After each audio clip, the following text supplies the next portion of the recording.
a cave where there is a lot of wealth, treasure, and comes back safe because he was pretty much contented.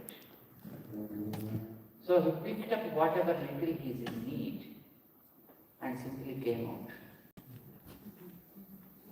Seeing this guy, his brother also was fascinated and pestered on his brother to tell the secret.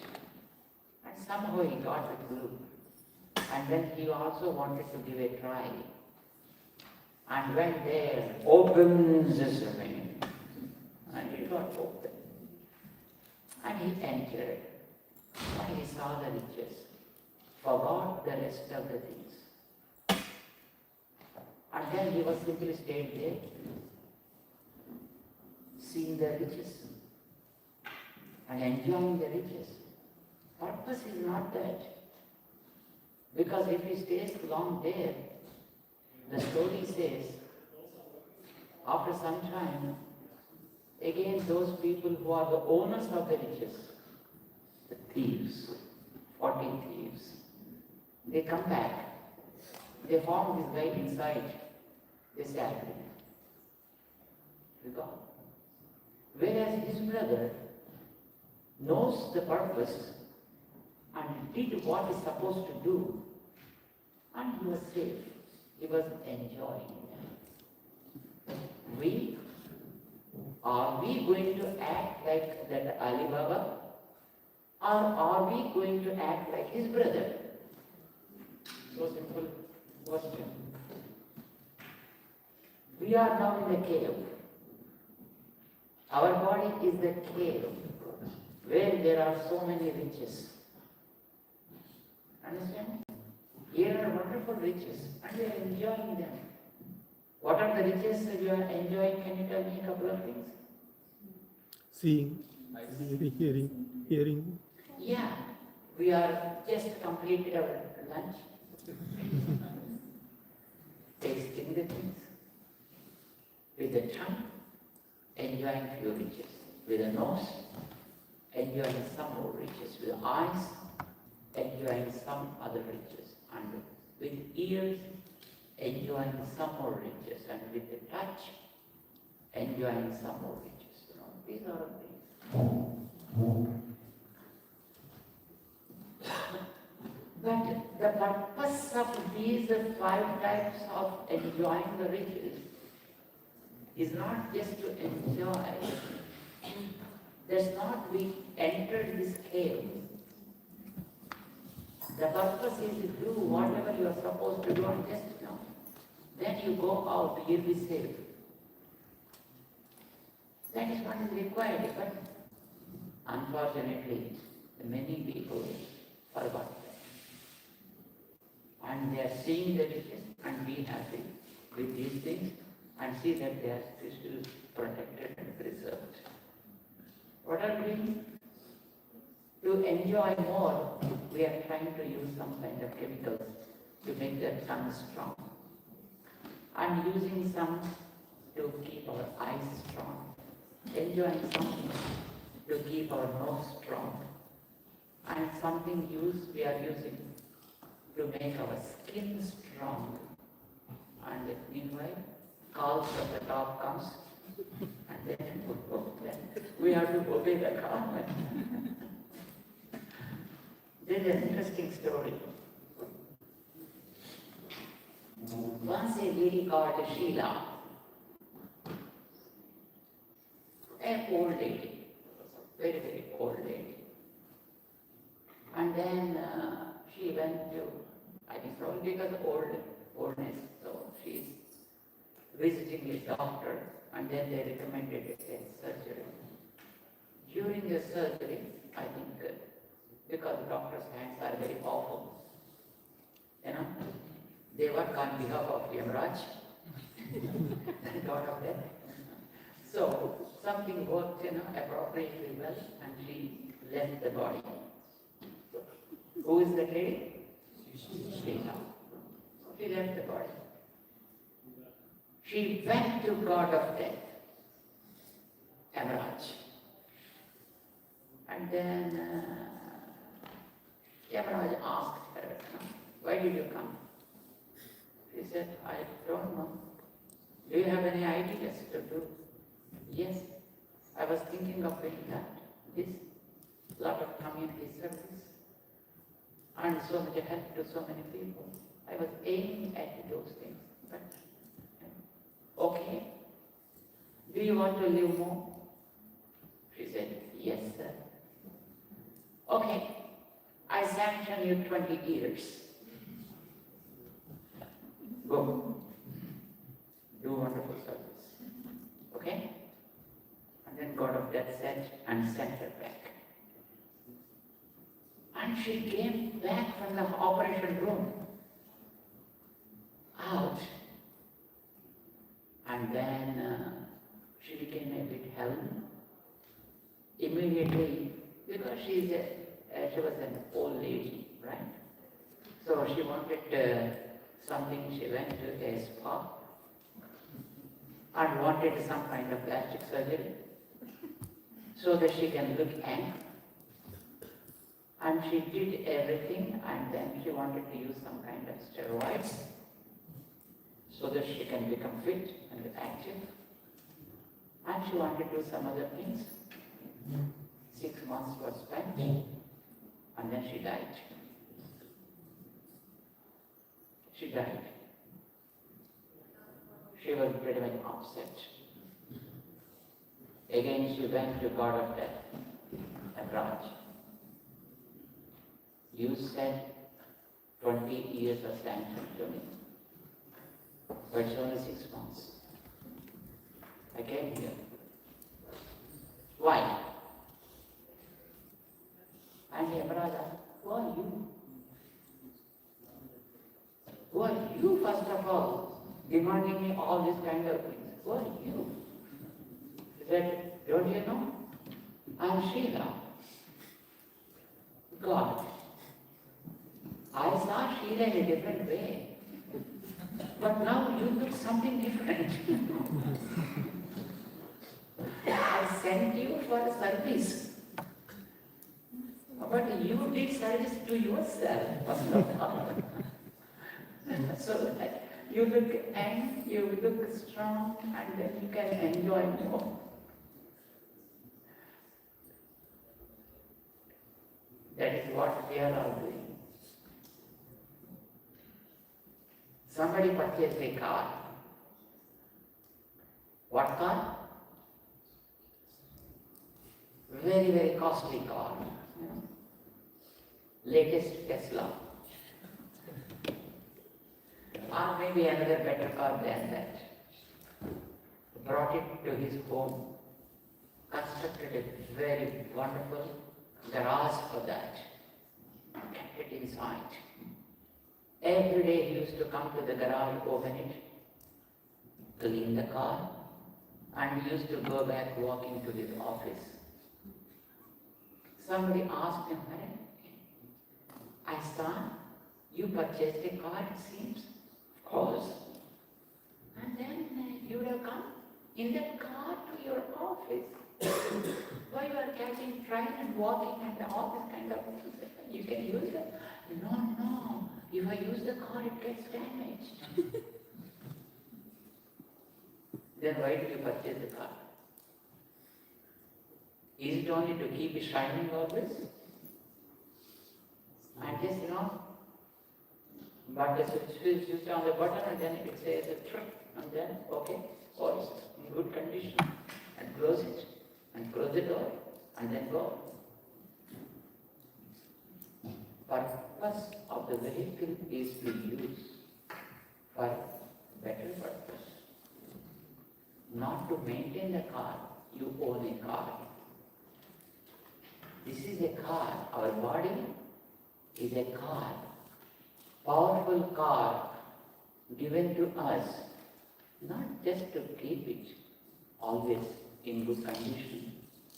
Apply something, face packing, what you call it, and then keep it always fresh, and then enjoy Then sleep, eat, again sleep, eat, and again see that maintenance is done. And then one day you kick the bucket. Is it the purpose of the body? But that is how nowadays people are using the bodies.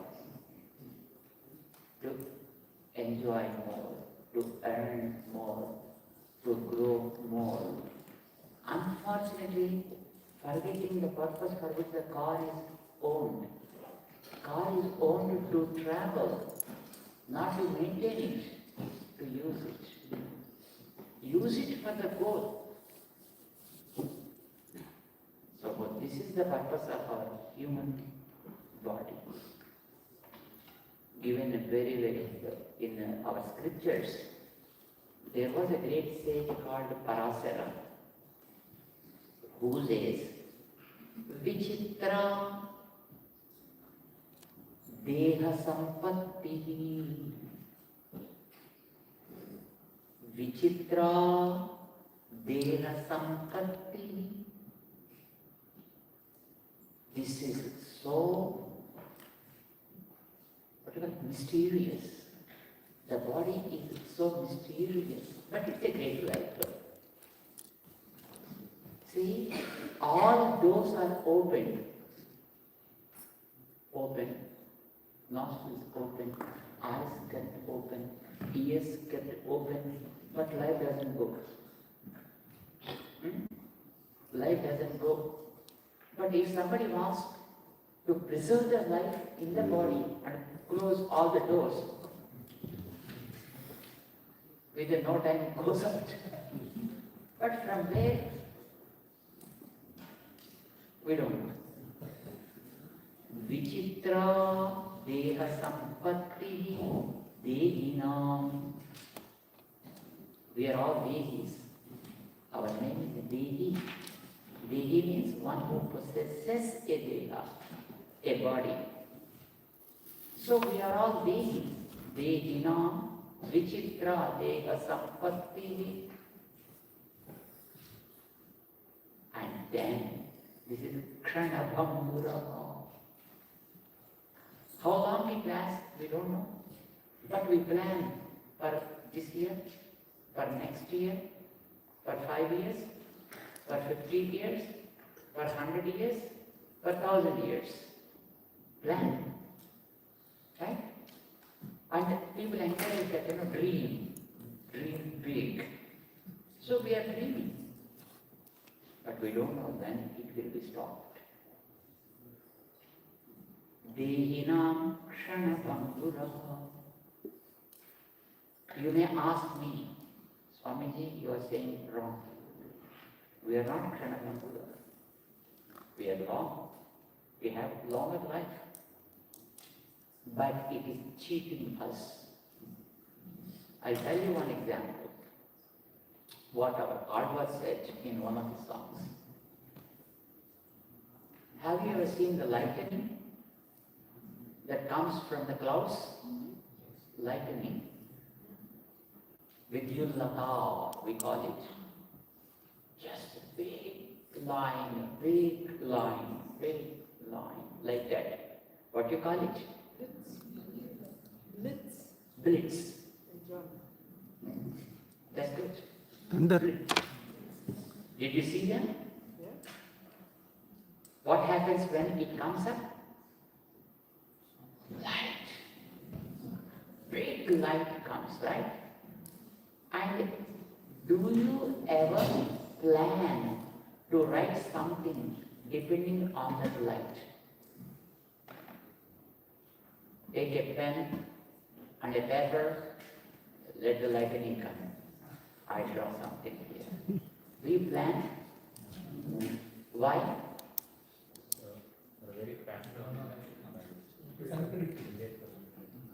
Not unpredictable. It's momentary. Why don't you attempt? Because you know that its time is a fraction of a second. You know that. or it will allow you to understand the nature of that lightning, that it is temporary. Right? So it's really good. What about your body? What about your own body? Do you have any guarantee that how long it lasts? Can anybody give assurance? But is it permanent? But are you planning for future? This is where you are cheated with your body. The lightning is really fail because it allows you to understand that I am temporary. Don't make any attempt believing in me. Yes or no? Yes. You never believe in the lightning and try to write something or draw something on it or try to set something depending on that light because it allows you to understand its nature that is temporary. But this body is a big, big cheater.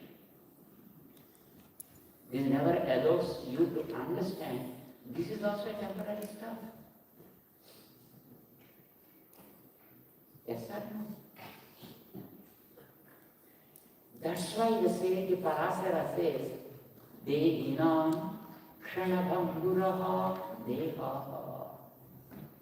All these are only temporary stuff. So as long as it is allowing you, use it for good purpose. What is the good purpose? Knowing the Akshara is the purpose.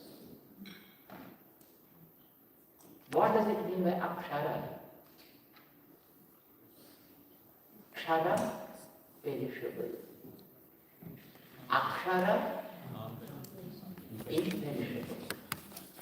Right? Non-perishable, whatever it is. So, the things what you have around you are all aksharas. All are aksharas. Do you believe in it? Swamiji, just now you said body is temporary. And again you say akshara. Is body ikshara or akshara?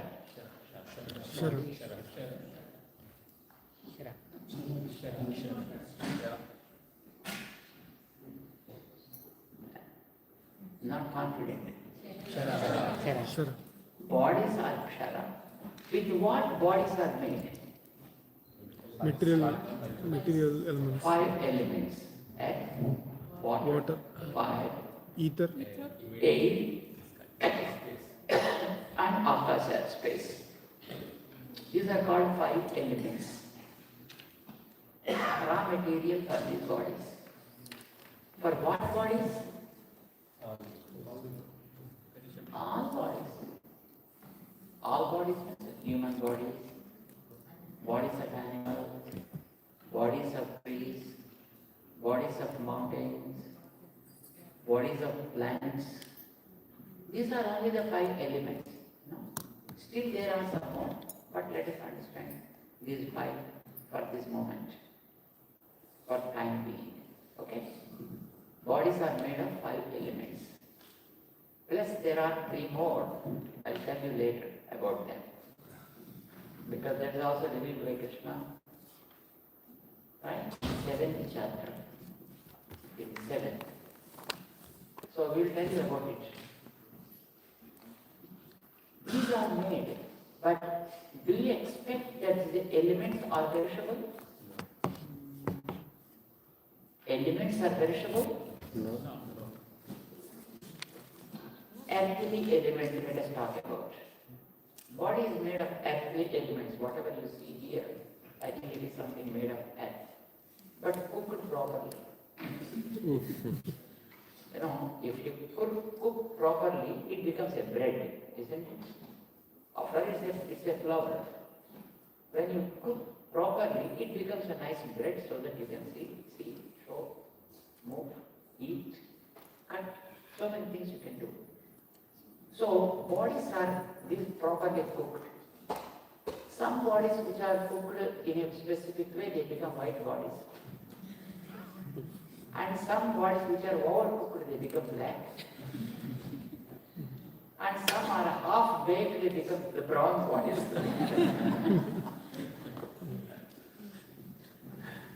Just for fun. Take it easy.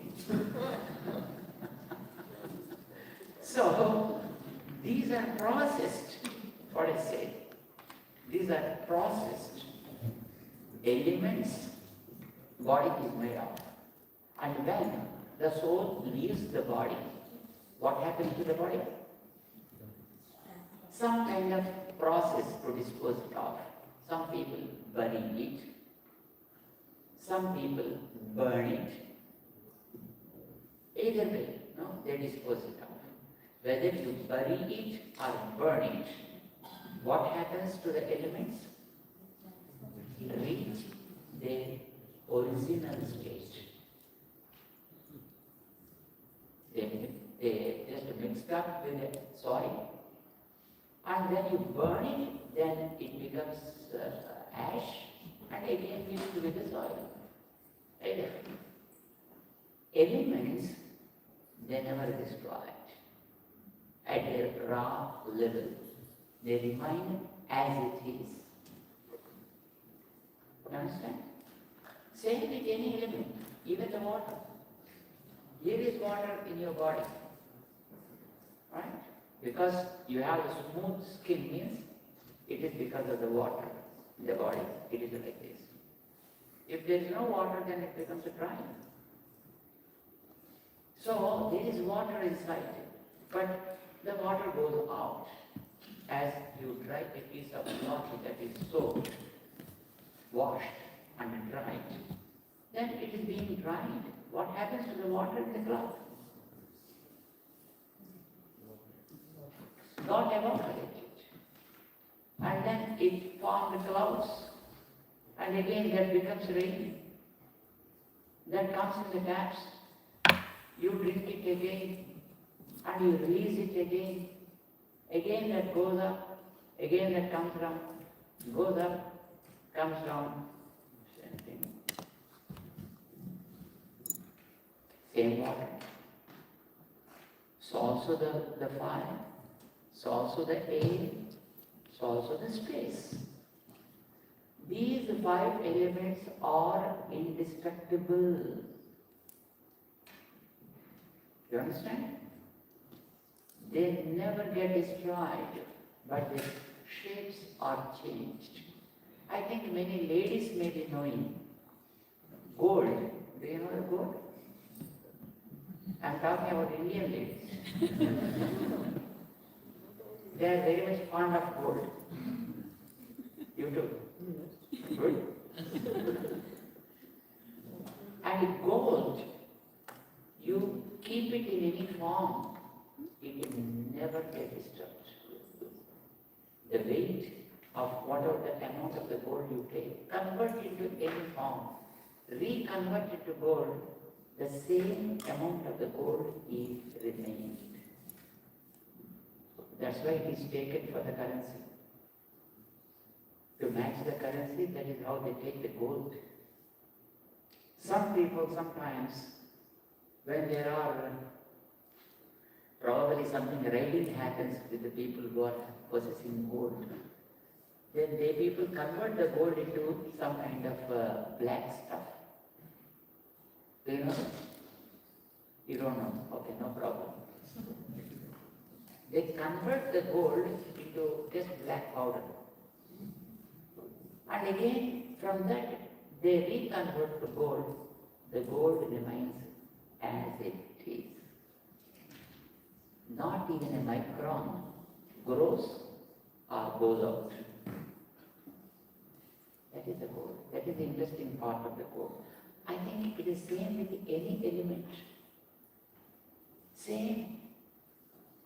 See, you take this much of seed and sow that in the ground, and you see a big tree. Where from the tree come? From the seed. Is it there in the seed?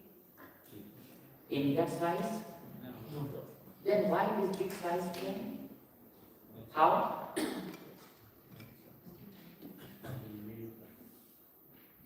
How?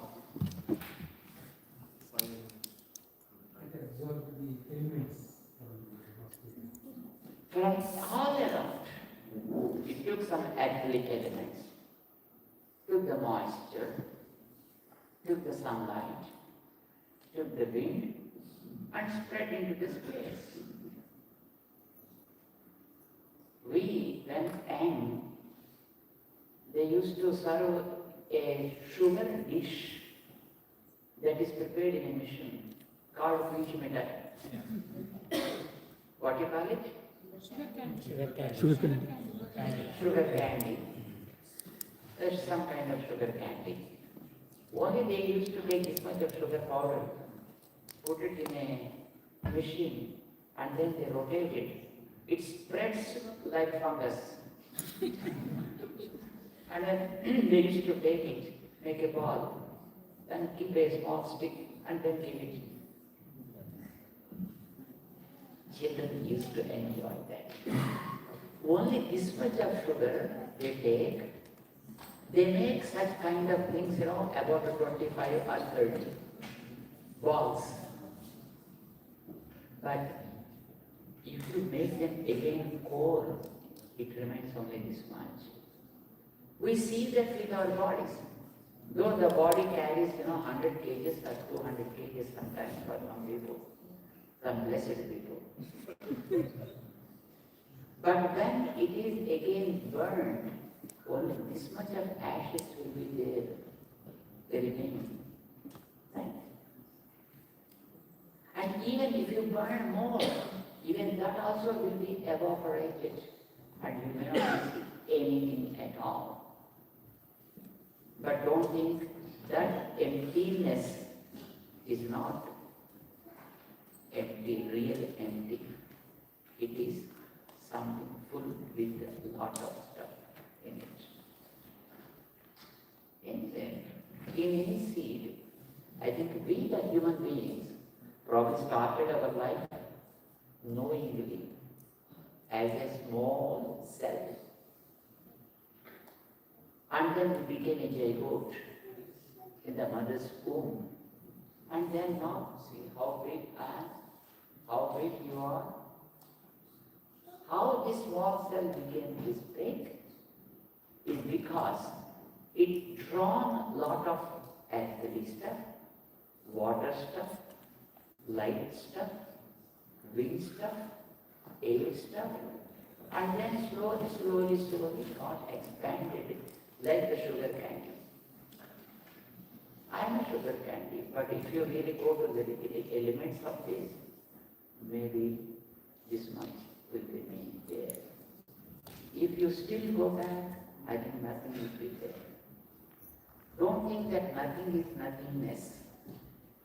It is completeness. That's why nothing, normally people write as a zero, right? What you call it zero?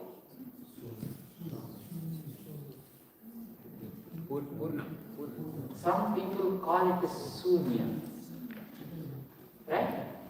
Sunya. Ek, sun, che. The people announce that. This is not sunya, this is purna, complete. Sometimes back, people used to say that zero carries no value. Yes, but it is our Vedic people who said it is not Sunya, it is Purna. Now our computer guys got hold of that. So what did they do now? They divided the zero and then everything came out of it. All languages came out of it, all the digits came out of it. If you have that zero, I think you can have 1 to 9, every number. You can see A to Z, every letter from that zero. Yes or no? Now you have to tell me, is it empty or is it complete? It's complete. That is what our Vedic people said. This is not zero, it is complete. It's not sunya, it is purna. That's why we chant a mantra, Purnamidam Purnamadaha Purnat Purnamudachyate Purnasya Purnamadaya Purnameva Vasishyate. Purna. It should be called as Purna. But unfortunately people, I think somebody who have no idea of what it is, they said it is Sunya.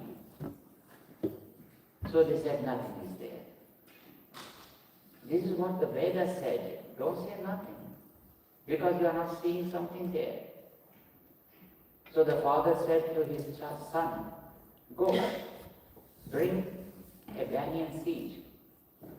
He brought a banyan seed. Father said, break it. He broke it. There are small, what you call them? Aval?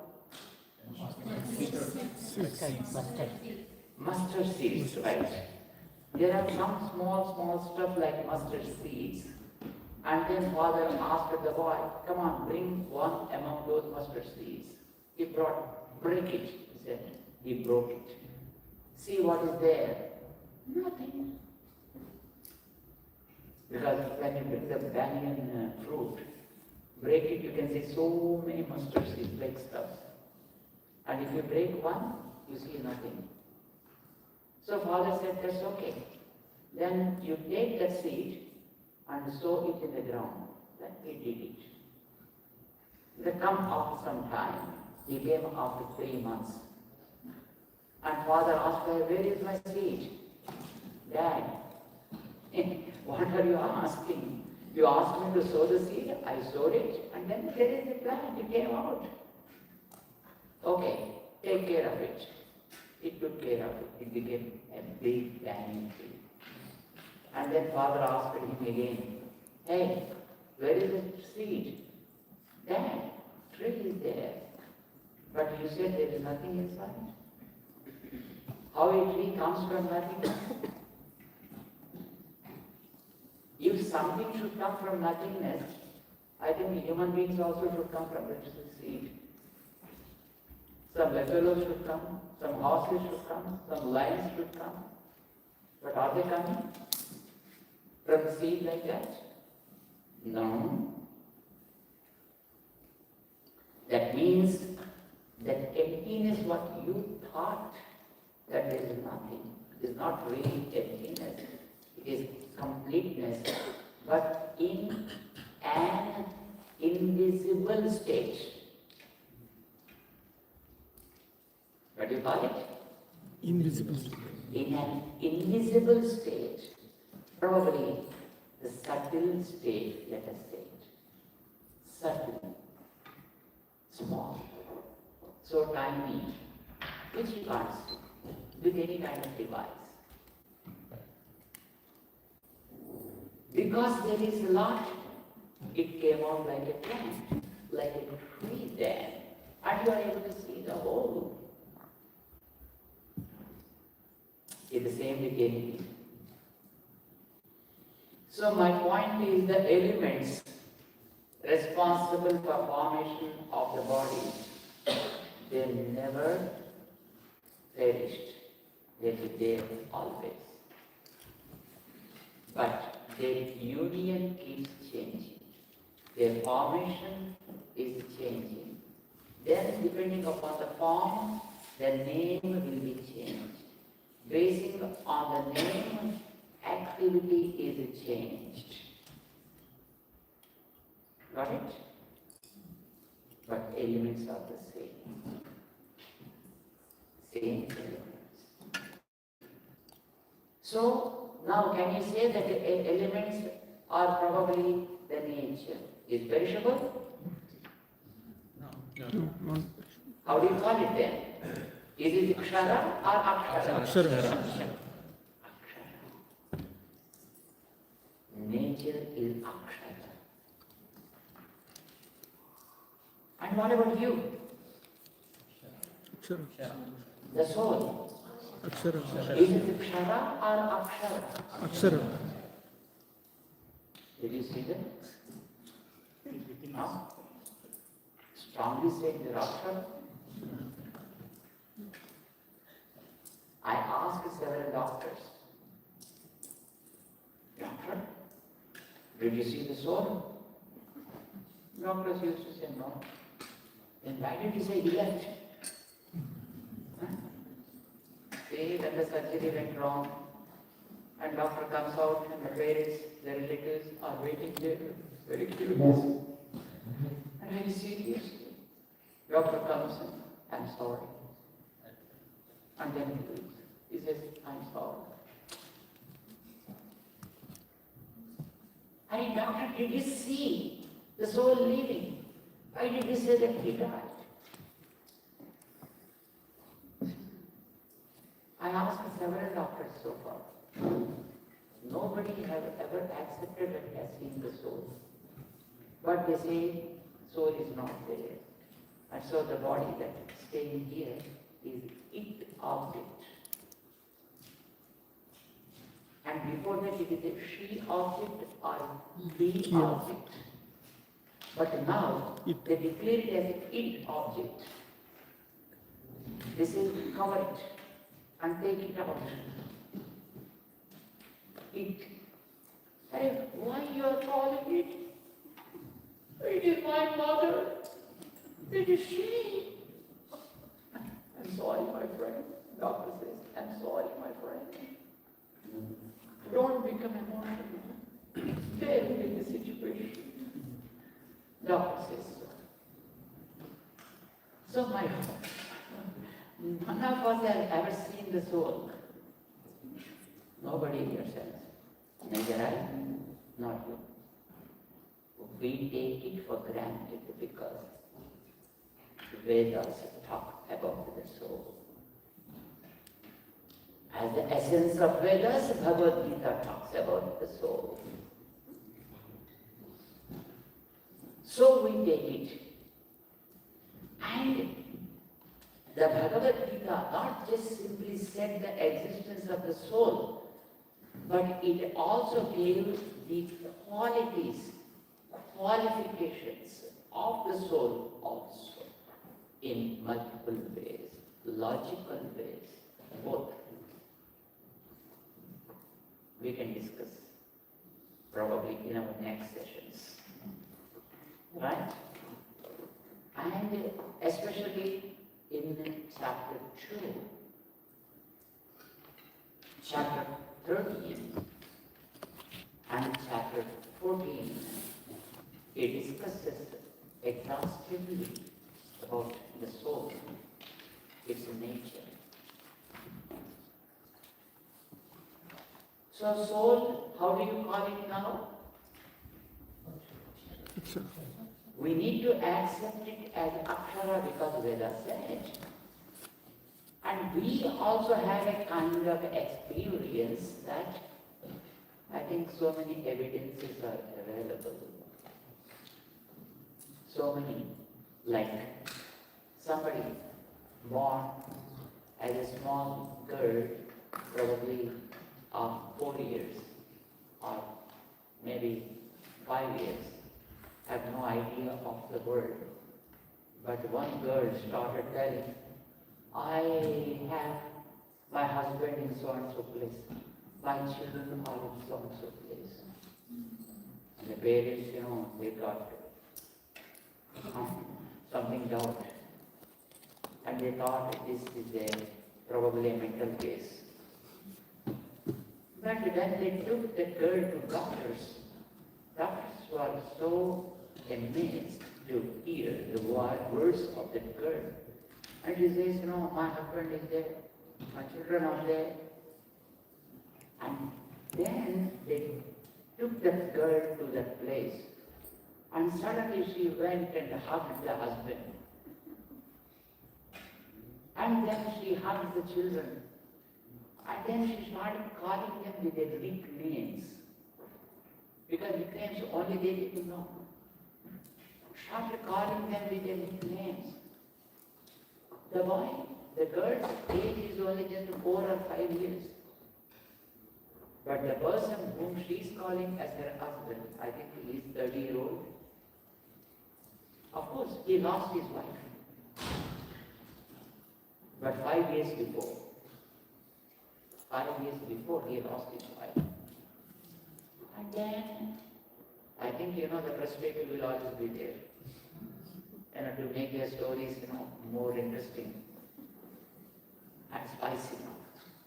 So then they asked, now you got as a girl here, and you died then. How did you come here? What happened in between? Where did you travel? What are your experiences? The girl said, I don't know.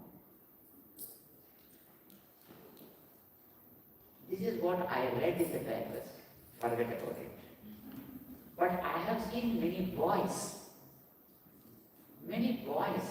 I myself have seen that having a 4-year-old boy, or sometimes 5 to 6-year-old boy, gives mathematical calculations. A 6-digit figure you give, and another 6 or 7-digit figures, you ask him to multiply, within no time they give you the answer. Within no time. I've seen several boys like that.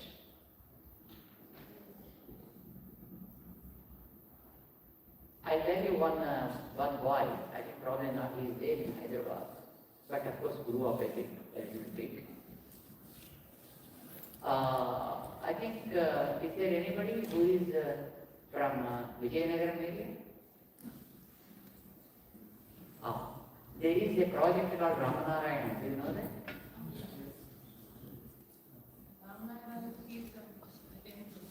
It's a temple, yes, it's a big project. It's a team project, right? Do you know who is the maker of that?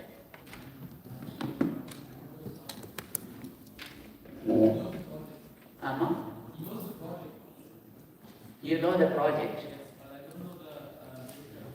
Okay. The maker of that was Mr. Narayana. The person is Mr. Narayana, who was once a TTD board member. His son, his own son, was a prodigy. At the age of his 4 or 5, he used to resolve all the mathematical problems, like big problems, Give 7 digits into 7 digits. Within no time, he used to do the answer. And the people who asked, they used to take the calculators and do a lot of exercise and this and that. After long time, they used to get the answers. His own son. Now, of course, he became big and he became an auditor. And he started his own firm, auditing firm in Hyderabad. It is there now. This is one example I say. But I have seen several boys like that, with such a kind of skill. Then my question is it possible for a 3-year or 5-year-old boy to give such a kind of critical answers? And another thing also I used to hear from such a kind of children, if you ask 100 years before, what is the day and date? Simply they said immediately. And if you ask before or if you ask after, and if you ask 1,000 years before also, say this is 2026, right? If you ask 997, February 10th, what is the date? They will see it. They will see it. But when we ask them, how did you calculate? They don't know. They have no clue about it. What kind of the algorithms work in the mind? They have absolutely no idea.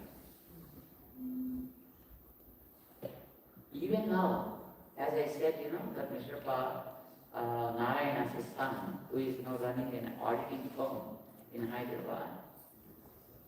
If you ask that boy, no, he's not a boy, because he's grew up now. But if you ask him that how you could do this, he says, I don't know. Then how do you justify that? We are able to do that because the soul carrying some records from the back birth and entered this body and started working, continuing the mission. Understand? Our scriptures give us a simple example of a calf, cow calf, right?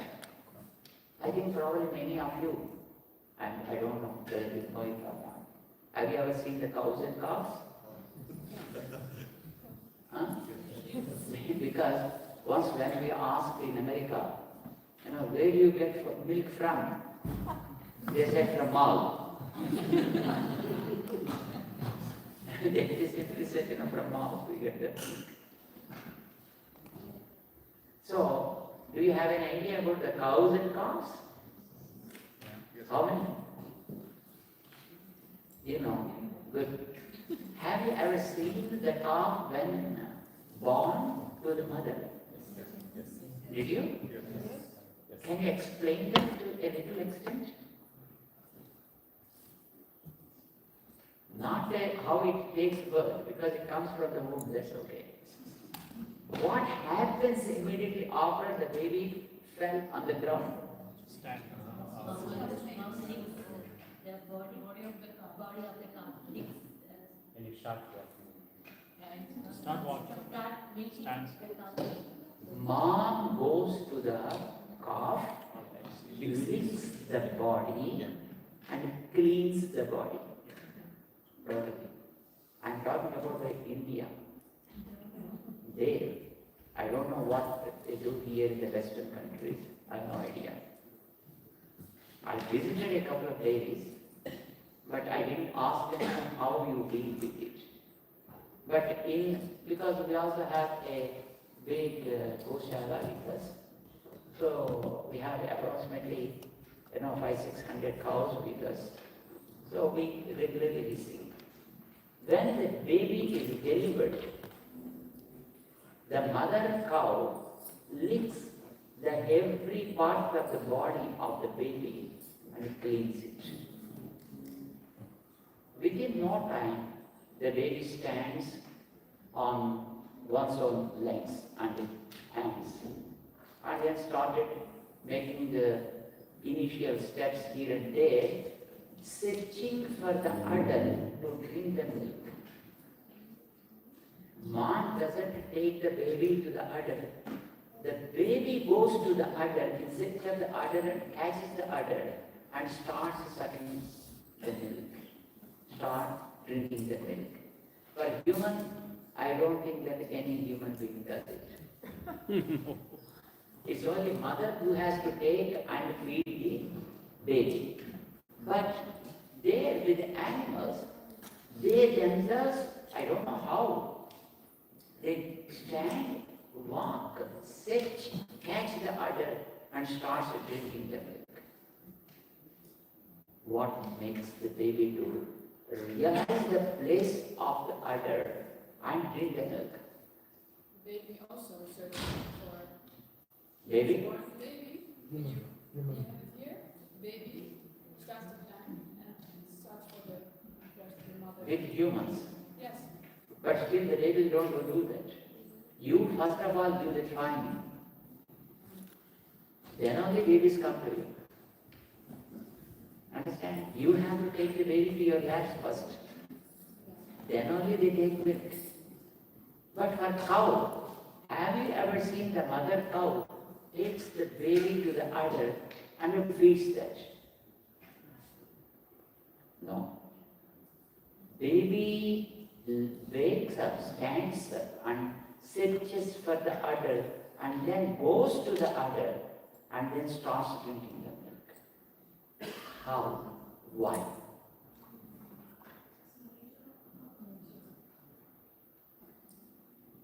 When it is the nature, then why your babies not doing it? They should also do it. This is what is said, something carried forward from the previous births. That's where we believe in the past birth.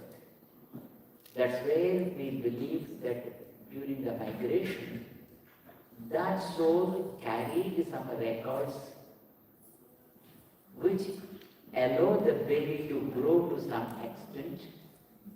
They drive the baby to the udder. Then the baby catches the udder and starts sucking the milk. This is simply what we see I am talking about. But interestingly, there is a soul in this body which is having its shape very, very small. Probably you won't be able to see that with any kind of device. Right? Even a electron microscope you use, still you won't be able to see that. The size of the soul is called anu. Reading in a Gita, that's soul gets into form, and in the body baby is born, that he gets everything. Does it mean that the cow don't get everything? Because he knows that part? Can you repeat it slowly? Well, I was reading the Bhagavad Gita, Yes. and there was when the soul comes into the form, and then it gets everything, and what you can't remember what you do when it was born. It's very interesting. How? That's my question. Yeah. Interesting. What happens you are explaining. My question is, why it is happening that way? My question also. Right? The reason what is said, the soul is so small. So small is called anu. Anu. It is said, Esho Nuratma Chetasa Veditavyaha Eshaha Anuhu Atma. Anu means the smallest of everything which cannot be split anymore. That is the Anu definition given by our scriptures. Normally Anu means atom. Our atom can be split into paramanus. And if you go to the paramanu, again you can have almost 250 particles in that. 250 plus. So, not the scientific people talk about the anu or the atom is not our scriptural atom. Scriptures talk about the anu as which cannot be divided anymore. That end subtlest particle is called anu. That is the size of the soul. That is the reason it can penetrate into anything. Into anything. I think there is a magazine called Bhavan's Journal. Somebody wrote in that once upon a time about the size of the soul, and there he said, if you make a wall with lead, you know lead, right? Metal. Probably the bunkers are made with Plumber, generally in Latin language it's called plumber. lumber.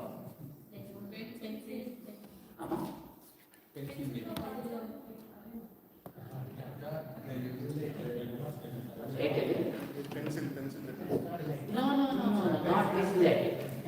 This is carbon. This is carbon.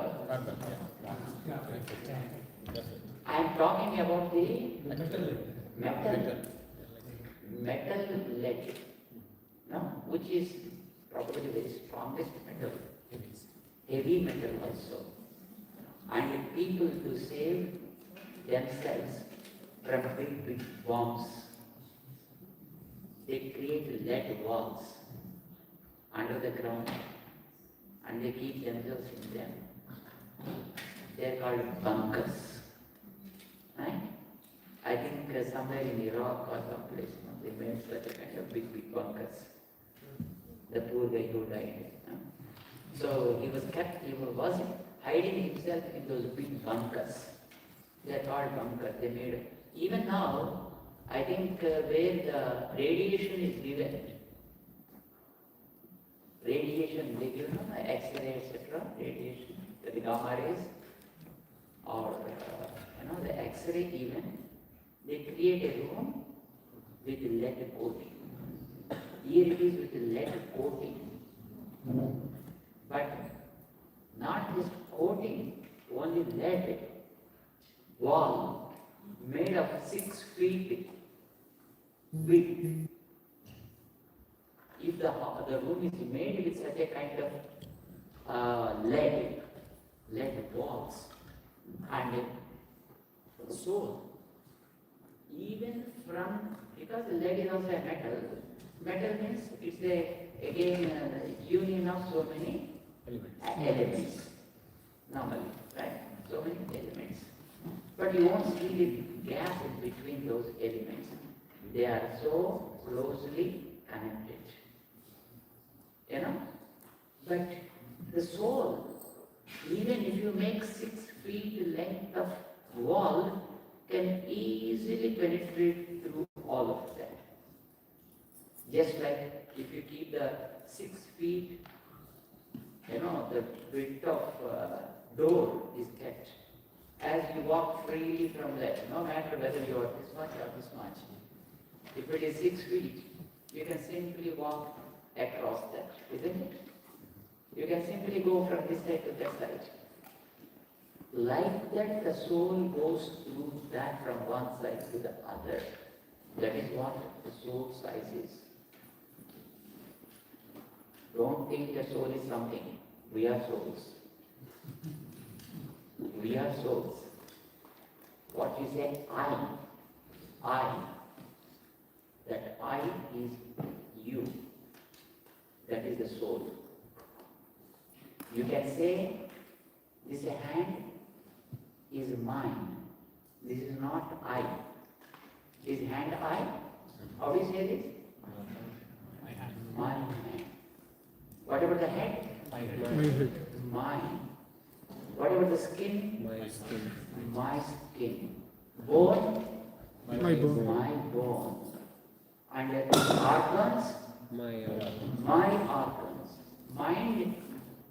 My mind. Don't say my soul. It's wrong usage. Because you are the soul. You are the soul. So you should not say my soul. Because you are the soul. All these are yours. These are not you. But we are very much confused, thinking that these are I. No. These are mine. You are other than these things. But that can be realized only after we left. And as long as that one stays here, they won't realize that he is other than the body. When he leaves that, then they say, it was very good with me. And I don't know what happened, why he left me now. Please, wake up, please come on. They cry. Who has gone? Is it the body? It's the soul, which was inside, making this work, but now left it. So this becomes an inert object, lifeless object. As long as that one is there inside, no matter whether you do anything, you respond. You just put an ice cube, you say, you know. Then you touch a little fire, you say. But when the soul goes out, no matter whether you keep him in the ice cube box, because some relatives have come from other countries, still he didn't say, "Oh, it is so cold, come on." No, he doesn't speak. Then you put him, you burn him, he doesn't respond. Because he's not there. And this is a lifeless object altogether. You are the one making all these things to function. You are always there. Not only in this body, even leaving the body also, you will be remaining there. You will be always there. That is you. So you are not Kshara. You are Akshara. This is number 2. Body is also, body not body, nature. Elements are also Akshara. Soul also is Akshara. And why did you come to this body? Did you ask your mother to give this to you? Did you put an application? I want a body of this kind in this country, in this town, in this home. Did you ask anybody to bring you here? No. But you were brought down here by some, probably who is behind you. And that behind one is driving you also. Because you're always interested in sitting and watching the TVs, or probably the phones, WhatsApp messages. But sometimes after a few hours, and you just fall into sleep.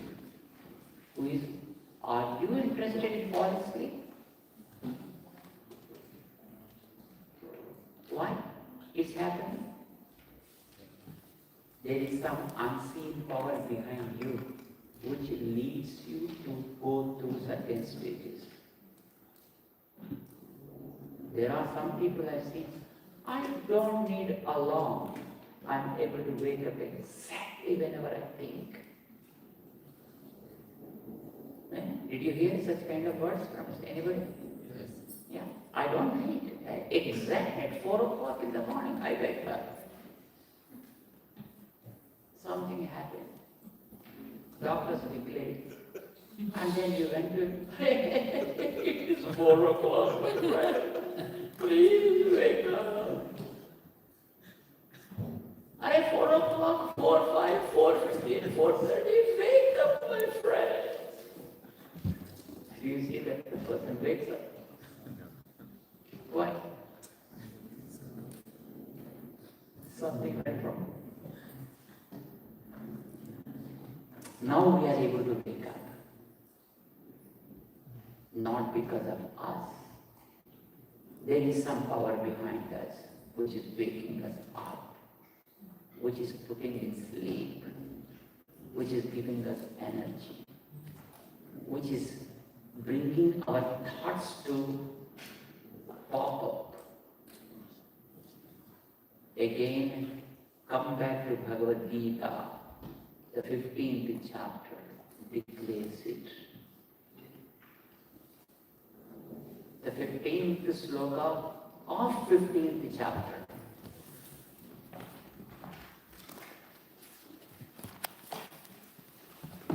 What is the sloka?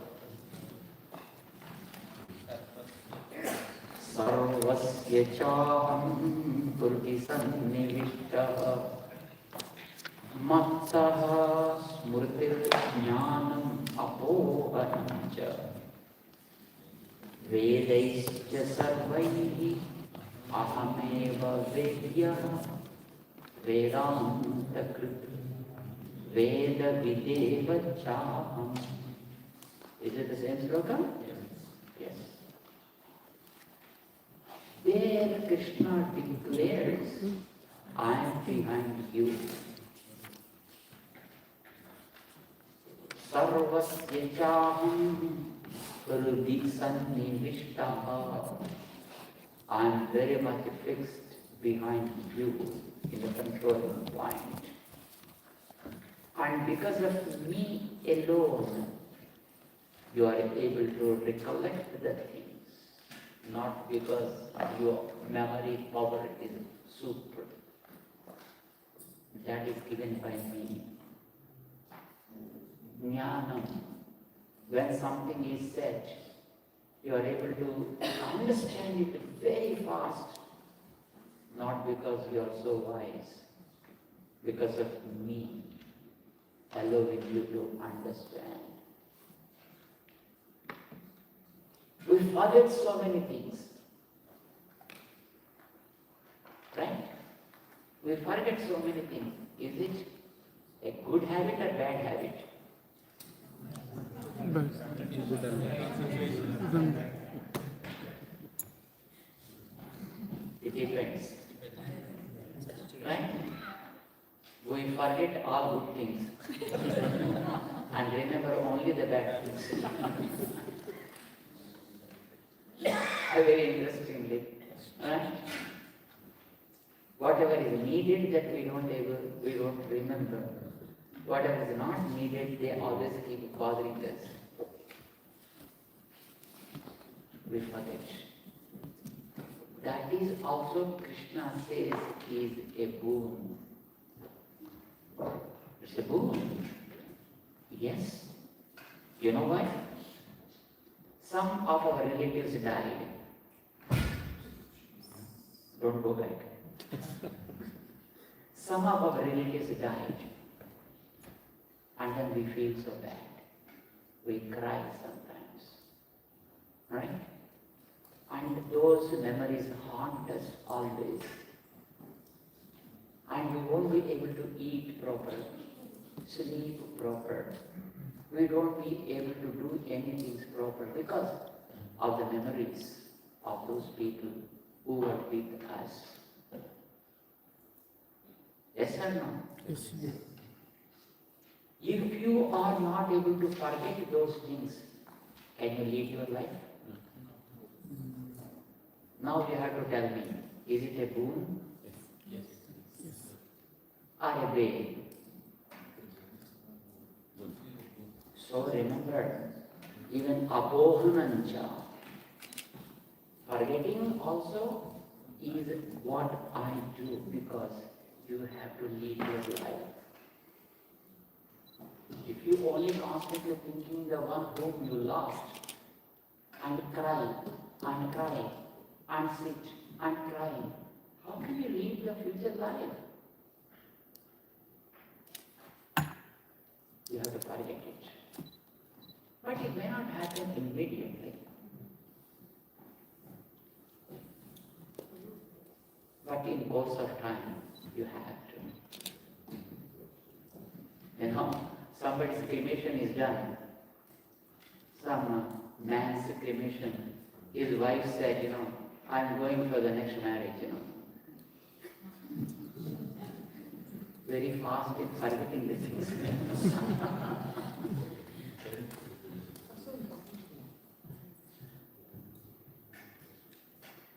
So, Krishna declared, Matha, because of me, smrutihi, recollection, jnanam, able to understand, apoham, forgetting the things.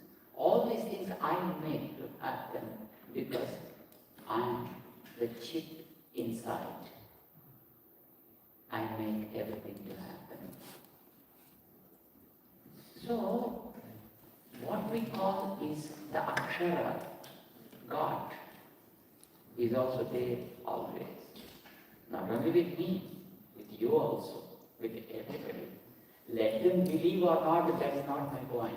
Some people don't believe in God. Forget about those people.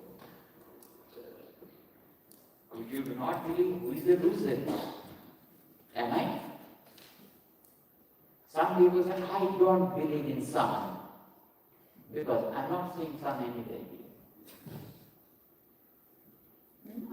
There's no sun at all. If somebody says so, then who is the loser?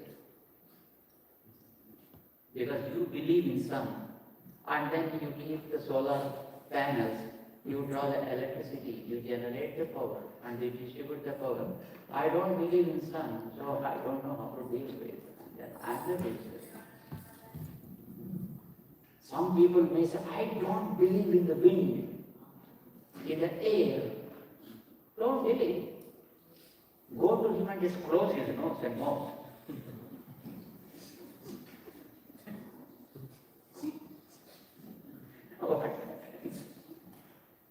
There won't be any necessity for again breathing.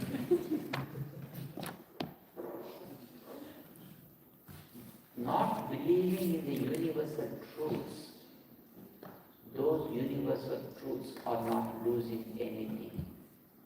We will be losing a lot. So, he is also one akshara. Understand? So, God is akshara, soul is akshara, and nature is also akshara.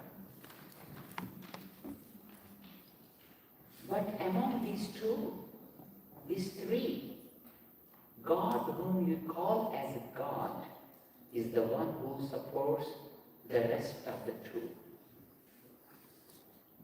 He is the one supporting the soul.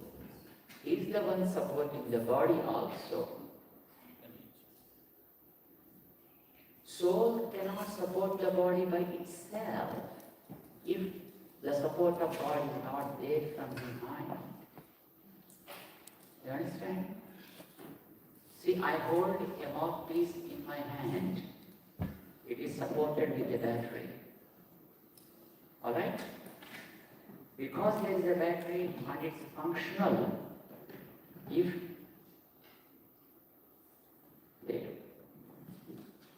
that is turned off, do you think that it speaks? This is okay. The battery is okay. But if that is stopped, what happens? It doesn't work. Both do not work. Neither the battery having the energy in it doesn't work, and the system which is able to accommodate the battery in it also doesn't work. Understand? So also with us, the nature, the soul, both are depending upon one. That is what we call Brahma, or Isha. Is to control. Brahma is the bigger one and makes other things also big. Bruhati, Brahmayati, iti Brahma. The root came like that. Bruhati, Brahmayati. It becomes big and it makes anything big also. It is inside here and it made my body so big now, right? See, normally any baby when it takes birth, it is accommodated in the palm, right? The size will be how much? Only the size of the palm. But fortunate guys, become 400. Is the baby able to grow that big on its own if the life is not supporting inside? It remains only this much. Even it won't stay like that, it gets decayed. Right? And if the support of God is not there inside, behind the soul, even the soul cannot stay there. These are three eternal things. Eternal realities, what I say. What are they called? Eternal reality. Eternal realities. Three. Nature, a component of 5 elements. I said only 5, just for initial understanding. But Krishna said there are 8 in 7th chapter. If you go to 7th chapter, there you can see in 7th or 8th sloka. What is that? 7th chapter. Go forward. Raso. No, go behind. Etadyohni. Still back. Bhumirapo nalo vayu. What is the number? 4th. Yes. Bhumirapo. What is the page? 53. 53. 53. 53, 5-3. Page number 5-3. Sloka number 4. Just read once. Bhumirapo nalo vayu. Bhumi. Kham mano buddhirevacha. Ahankara iti yam me bhinna prakritirastha apareyam. There we have to stop. Apareyam is the first part of the next sloka. Right? Yes. These are 8 elements. That's what Krishna talking in that. Nature means 8, not just 5. Count the numbers. Bhumihi, Apaha, Analaha, Vayuhu, Kham. These are the 5 things we know. Bhumihi, air. Apaha, water. Analaha, Fire. fire. Vayuhu, Wind. Kham, Space. Ether. These are the 5 things we know already. What we do not know are the next 3. Manaha, buddhirevacha, ahankara. Manaha is the mind. Buddhi is the intellect. Ahankara. Ahankara is the subtlest particles of the nature. Subtlest particles of the nature called ahankara. Don't get confused. Ahankara is 3. The word ahankara having 3 meanings. Word is the same, but the meanings are different. You understand? Night in English. Can you tell the meaning of it? What is the night?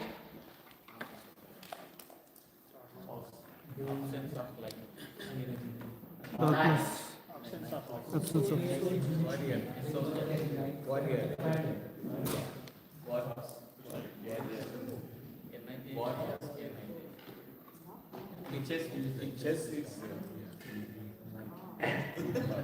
Yeah.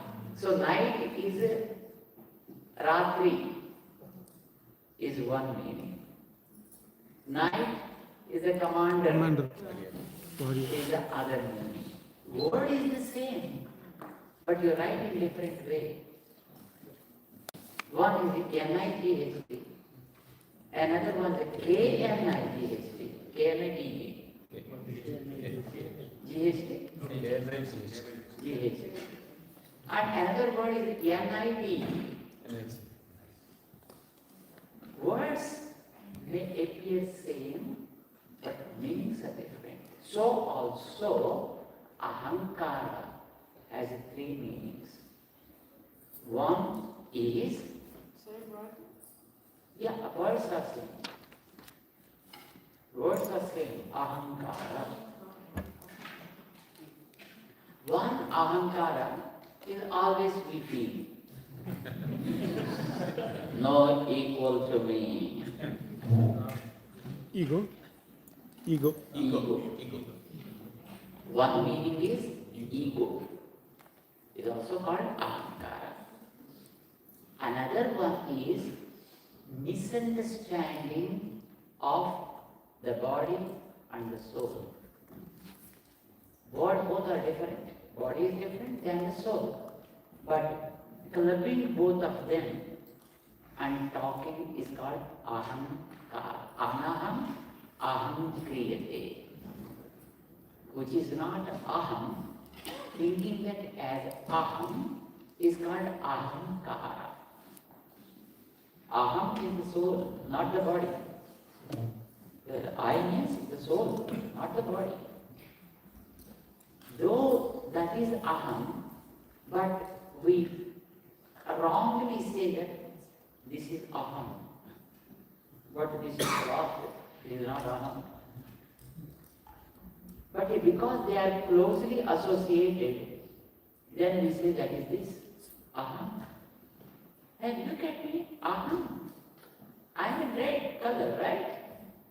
But you have no color. Color is of the cloth. And then the body. Body is also different. But you are inside that. That is aham. But because this is not ripened properly, so we are misled, calling this as aham. So which is not aham, calling it as aham is called ahamkara. Anaham, aham kriyate, iti ahankara. This is second one. But the third one is different. What is the third one? That is the raw material to form these bodies. Raw material. Just like seed that brings out the big tree. So also, when you born with a mother, then your body is so small, right? Very, very small. And even before that, when you are released from your father's body, he was still smaller. But today you became so big. Isn't it? You grew up. But that original one, when did it start? Is it started from your father? For that his father was there. His father was there. His father was there. His father was there. When did it start? Do you know? No.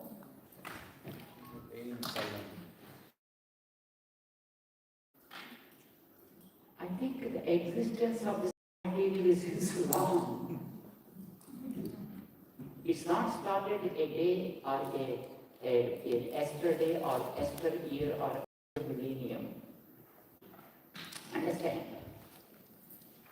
So that raw material is called aham tattva. It's called ahankara. Not for you and I, but this entire universe. For the entire universe. There is another aham tattva. That is what Krishna is talking about in the fourth sloka.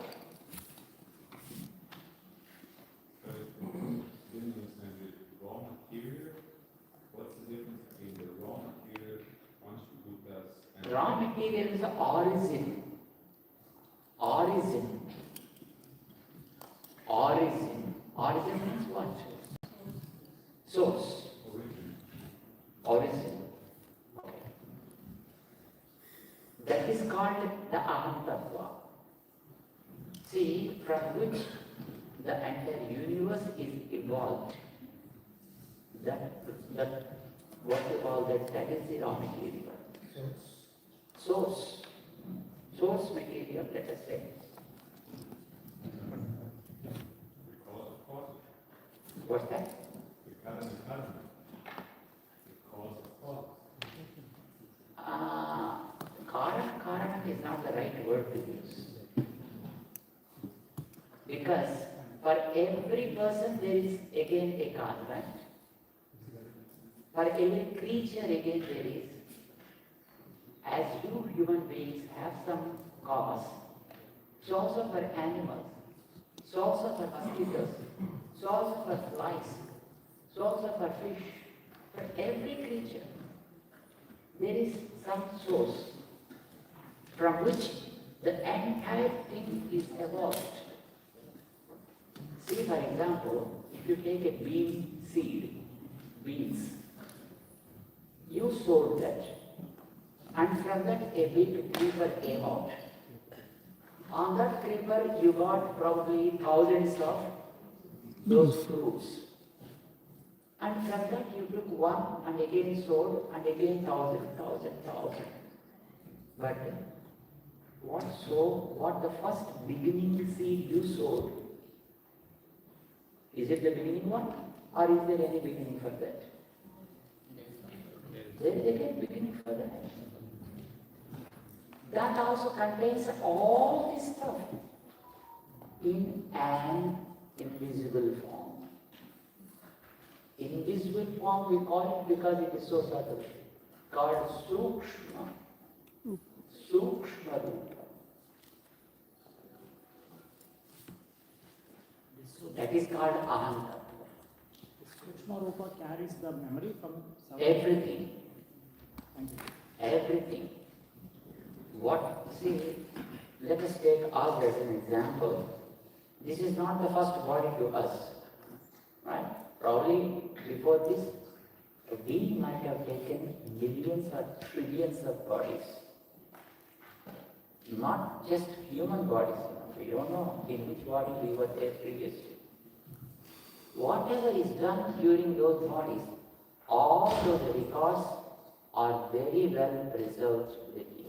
Very well preserved. That is also said by Krishna only in 15th chapter again. Let's not go to that at this moment. It is what Krishna said. All those things with whatever organ you did, they are very well preserved with that organ. And that part is called Sukshma Sarira, subtle body. People call it subtle body. Let us use the same word. But our scriptures talk about it as Sukshma Sarira. Sukshma means subtle. Sarira is the body. Sukshma Sarira it is called. And we carry all of those records, whichever are done by us in our previous births. All those records are very much now with us. At this moment. But because they are piled up so huge, they have gone to the low profiles. You won't be able to remember everything. Because our memory is pretty poor, right? Today you had your lunch, right? How many of you? So that's good. What did you eat? Can you tell me? Rice, dal, gulab jamun. The taste is good? Yes. Okay. Can you tell me 3 days before what did you had at lunch? Not able to recollect. You didn't eat.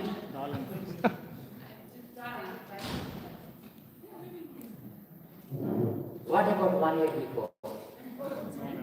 1 year before.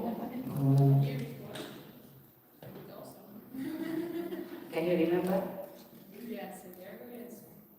No, did you remember what are the things you ate and what are the tastes of them? Some yes, some no. We forget them. We forget them. It's not that they are not recorded. Everything, every moment, every movement of the body is very well recorded. As you do something in the computer, it's recorded. You operate a key, that is recorded. No, in Akasha means you need a cloud server. They are very well recorded within this body only. They are recorded with the mind and with the sensory organs. There they are all recorded and very well preserved. And the passwords are not given to you. And no one is permitted to handle them. Only one operates them. That's it. And he never gives the password to anyone. All passwords are very well kept with him. The nature is influencing to this recording, Swamiji, the 5 elements. Definitely. See, when you are sitting under the sun, the influence will be there on you, on your body. Yeah. Definitely will be there. Whether you care or not, that is, depends upon you. Yeah. Nature will definitely have its own impact on all these things. Okay? Yeah. So, the point is ahankara. Ahankara is not ego. Ahankara is not misunderstanding the body as soul. Ahankara means it is the source of the elements. Very, very subtle. That's called ahankara. But to understand it properly, the word instead of kara, they add tattva there. Aham tattvam, they call it. Right? So, this is a part of the nature. So, there are 3. Manaha, buddhi, ahankara. 3. And 5. Total 8. These 8 are called apara tattva. Apara prakriti they call it. The next sloka's beginning word is apareyam. Right? The Yes. sloka. How does it start? Apareyam. Yes. The apareyam goes to the top sloka. Bhumirapo nalo vayukam mano buddhirevacha ahankara iti yam me bhinna prakriti ashtata. It is 8 In number. parts in that. And collectively all these 8 are called apara prakriti. And that belongs to me. That's what Krishna says. I am the monitor, I am the boss, I am the controller of this apara prakriti. And then he goes, itastvanyam prakritim vidhi me para. Itastvanyam, other than this, vidhi may realize my nature, which is called para. That is soul. So souls are called para prakriti. Nature is called apara prakriti. Understand? Para prakriti, apara prakriti. 2 things. And he declared, they are mine, they are under my control, they are my objects. So I am the controller of all those 2. I am other than them. This is what he says. I am other than them.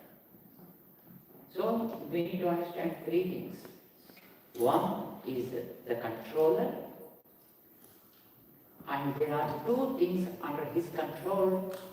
One is called apara, and the other one is superior than that. Para. So it is called para. Para means So. above that.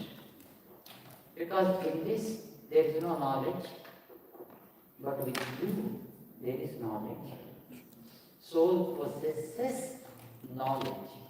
No one need to give knowledge to the soul. Soul has its own inherited quality knowledge. That is soul. So because it is superior than the nature, it's called para prakriti. So apara prakriti, para prakriti, true. And the third one is who declared them as mine. That is God. Is it clear? Or am I confusing you?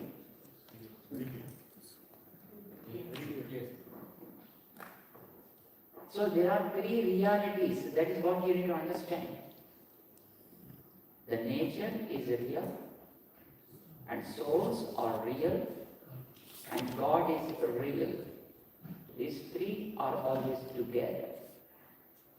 You can't separate them. All these three are real. And they will be given some kind of chance at some point of time for some kind of experience.